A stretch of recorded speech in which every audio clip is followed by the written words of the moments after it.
pessoal, tudo bem? Aqui é a Nana, sejam bem-vindos ao canal. E nossa, quanto tempo! Pois é, outubro foi um mês bem complicadinho e o canal acabou ficando largado, peço desculpas, mas foi problemas chatinhos de saúde, coisas mentais de sempre. Enfim, mas o importante é que agora estamos aqui para comentar sobre o mais novo lançamento da Fara Editorial, Herança Macabra. Sim, mais um suspense, e esse daqui é daqueles bem pesadinhos. Já vou deixando bem claro aqui os gatilhos, se você é muito sensível com acontecimentos ruins com crianças, seja lendo ou assistindo, talvez queira passar essa leitura, porque o negócio aqui é pesado. E Herança Macabra, da autora mexicana Verônica Illacka. Ela é uma autora premiada no México. E é o primeiro livro dela, acredito eu que seja lançado aqui no Brasil. E tem tradução da Carol Aquino. Mas vamos lá, o que difere Herança Macabra de todos os outros mistérios é que ele é um crime real ficcionalizado. Ou seja, a autora pegou ali um crime real super famoso lá no México e resolveu fazer algo fictício, reimaginado. Ou seja, nem tudo aqui segue o que aconteceu realmente no caso da Felicitas Sanches Aguiar, que ela era conhecida como a Ogra. Durante a década ali de 30 a 40, ela assassinou crianças recém-nascidas. Mais pra frente eu explico como é isso daí. Vou falar aqui um pouquinho, né, que é esse caso, que o livro ele acho que ele tem umas 3 narrativas paralelas e elas de alguma forma se conectam. O passado ele se passa ali durante a década e a Felicitas agia, que são os fragmentos de um dos filhos dela, anotações que a gente acompanha pelos livros, né? De toda a história ali do início, que ele não sabe de onde a mãe veio, então ele reimagina, até o momento em que os norte-americanos chegaram no México para aguçar ali as coisas e começar a colonizar uma parte, tomar conta do rolê. E a Felicitas e o pai dos garotos, que são 2 meninos, o Manuel e o Julian, eles se davam bem com esses norte-americanos e com as esposas. O problema é que, às vezes, eles se envolviam com algumas moradoras locais e elas queriam se livrar dessas crianças. Lembrando aqui, abrindo um parênteses, o que eu estou contando é o que está no livro, não é o caso real da Felicitas ali, aqui 100%, tá, gente? Esse resumo é do livro. Então, algumas das mulheres se envolviam com esses norte-americanos que estavam ali colonizando o local e do México. Como a Felicitas estava afastada do hospital, da enfermagem, ela começou a se tornar parceira. Então, inicialmente, a Felicitas ela fazia esse trabalho de parteira dessas moças e ela e o marido faziam um tramite para vender essas crianças. Aí, muitas das vezes, as senhoras norte-americanas compravam e eles faziam um bom dinheiro com isso. Até que a coisa começou a ficar tensa, né? O marido começou a ficar mais ambicioso com o caso e a Felicita e ele e a Felicita passaram por um momento assim péssimo ali nisso, porque como eu mencionei, eles conviviam bem com os norte-americanos, mas tinham pessoas ali do México, os mexicanos, que não concordavam com isso e que odiavam as pessoas que trabalhavam para eles, achavam como traidores. E a Felicitas e o marido dela foram punidos por causa disso, e isso ocorre um evento pesadíssimo aqui no livro também para a vida dela. E foi meio a autora que dizer que foi uma virada na vida, que foi esse evento, porque é assim que dá para interpretar, que foi esse evento que fez ela, sabe, virar tal obra que ela ficou conhecida. Então, esse trabalho que era, assim, só isso de tramites que ela fazia com o marido dela, acaba virando uma coisa mortal. E quando ela não conseguia se livrar das crianças, ela matava as crianças recém-nascidas. E aí é o que eu falei, as discussões são bem pesadas do que ela fazia. Então, se você não tem estômago, talvez queira uma outra leitura, outro suspense, outro mistério, tudo bem. Então, essa narrativa aqui, ela, do paralelo das anotações do filho dela, acontece dos anos ali da década de 30 e 40, da forma que a Ogra agia naquele local. E, nossa, foram inúmeras crianças e os meninos, eles nasceram, os filhos deles nasceram e assistiam aquilo tudo e eram maltratados pelos pais. Os pais não eram, óbvio, por todo esse clima aí fúnebre, descontavam neles a Felicitas, então era uma mãe nada amorosa. E ali, ainda na década de... quando se avança até a década de 40, também começaram os assassinatos de umas moças que, né, tinham moldes operantes do assassino. E esses assassinatos eles vão se conectar com o tempo presente do livro, que é na década de 80. O tempo presente aqui é na década de 80. E alguém começa a copiar esses assassinatos, mas não de uma forma assídua, porque são duas garotas jovens que acabam assassinadas e são colocadas na mesma posição desses assassinatos. E ao mesmo tempo que isso acontece, um escritor muito famoso chamado Inácio acaba sofrendo um acidente de carro e falece. O Inácio ele tinha um relacionamento com uma mulher chamada Helena. Ela é dona de uma pensão junto com a família dela. Em momentos antes de ele entrar no carro para partir, ele diz a Helena que não é para deixar os filhos dele chegarem perto das caixas das anotações.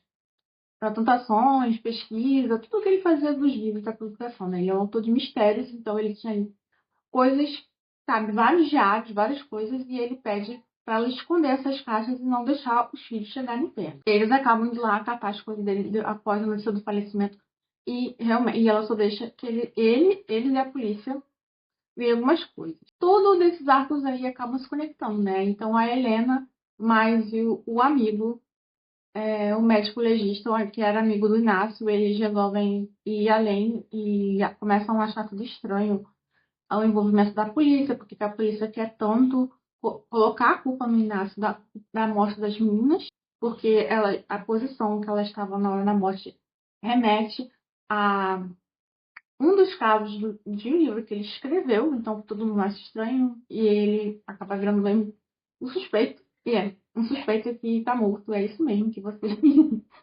E mesmo o outro, todo mundo quer acabar ali com a reputação dele, quer incriminar para as meninas, só que tem gente importante por trás disso aí também. Então a Helena, como ela era muito apaixonada pelo Inácio, ela quer limpar o nome dele, mas, coitada, ela acaba descobrindo vários podres sobre o passado do Inácio. Mas ela fica bastante surpresa porque, né, na mente dela, eles estavam juntos, ele amava, né, sentia a mesma coisa, alguma troca ali importante entre eles, mas tinha bastante segredos e quando ele morre, ela descobre várias coisas e parece que ela vive um pouco estranho. E o livro, ele é muito movimentado, é uma narrativa muito movimentada, tem muitos personagens. Eu sei que isso pode soar confuso para algumas pessoas, tem gente que não gosta, eu adoro. Para mim, torna a narrativa mais movimentada, atiça mais a mente. Tem um lado negativo que às vezes ali o autor esquece da galera e dá ruim. E no máximo, eu acredito que tem mais personagens femininas, porque a ideia é conectar a personalidade delas e pensamentos, opiniões, com as práticas da Felicita, né? É uma prática polêmica, que eram mulheres, a maioria ricas, que a procuravam, para que não queriam ter seus filhos, então procuravam a Felicitas naquela época. E todas as personagens femininas aqui, né, só são opiniões, mesmo que se você fique contra, mas vai ter outra que vai dar uma opinião positiva. Boa parte dos personagens masculinos aqui são bem tóxicos. Nossa senhora, é umas coisas que eles falam que é meio difícil de engolir. Mas, novamente, repito que o livro ele não se passa nos dias atuais. Ele tem essa parte que se passa entre a década de 20 e 30 e tem os dias atuais dele, que é nos anos 80. Então, são pensamentos completamente diferentes. E ainda mais no México, pessoa, uma personagem mais forte. E ela não esquece das vítimas. Ela dá um arco ali para as meninas, apresenta a gente da família e segue até o fim, até ter a justiça, né? Que a gente espera para elas, as informações. Eu acho que um dos livros mais pesados, assim, de né, suspense com esse estilo, assim, que eu li, o mais pesado foi Flores Partidas. Eu acho que esse aqui, as discussões, ele meio que bate um pouquinho.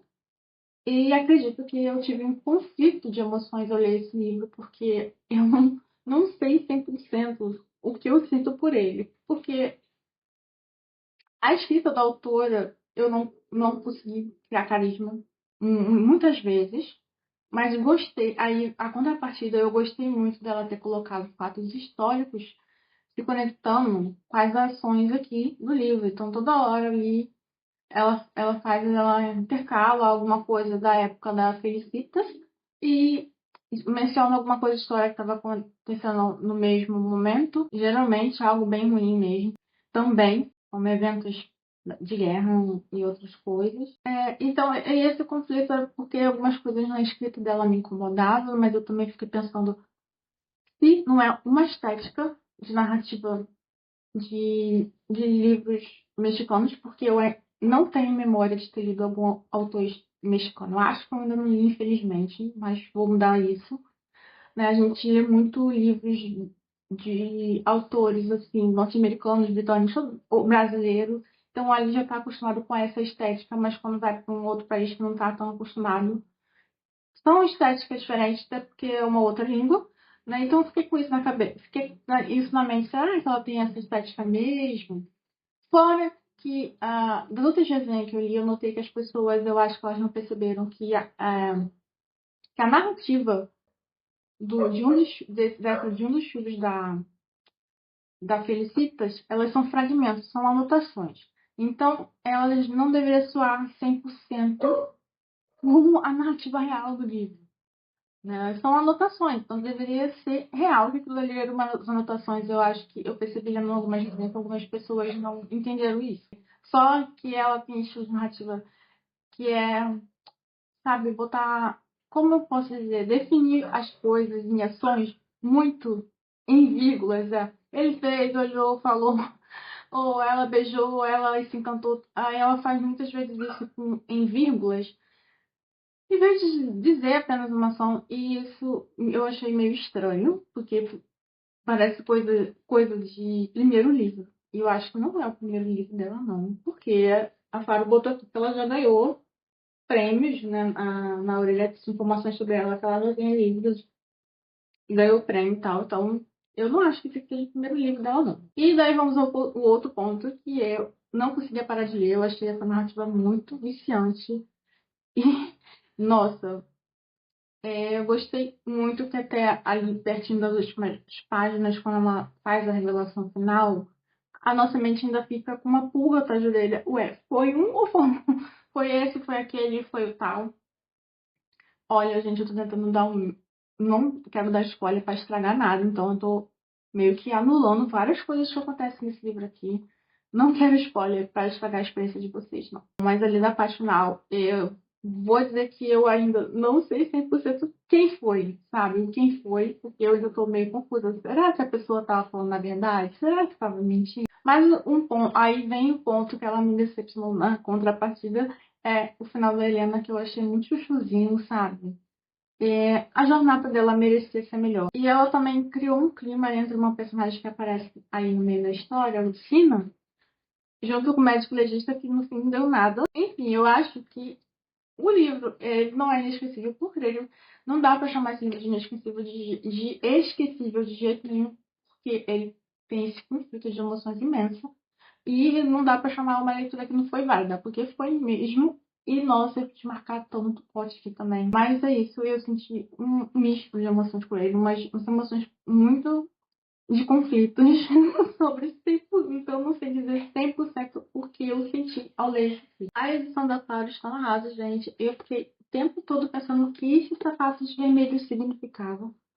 E fiquei, sabe? E até ali, acho que a página 150 mais ou menos não tem muito uma noção, mas depois eles são meio que importantes ali para o final da história, porque eles são como um rastro, uma pista, nesse estilo. E é bem assim, aquela coisa de quando revela você se sente meio burra.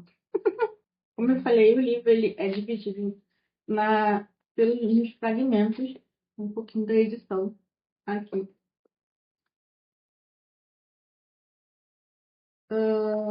Mencionei, ele é dividido pelos fragmentos das anotações do menino. Nada de spoiler aqui, já falei. E esse livro ele é perigoso, se você não conta ele direito, é capaz de você acabar dando informações demais.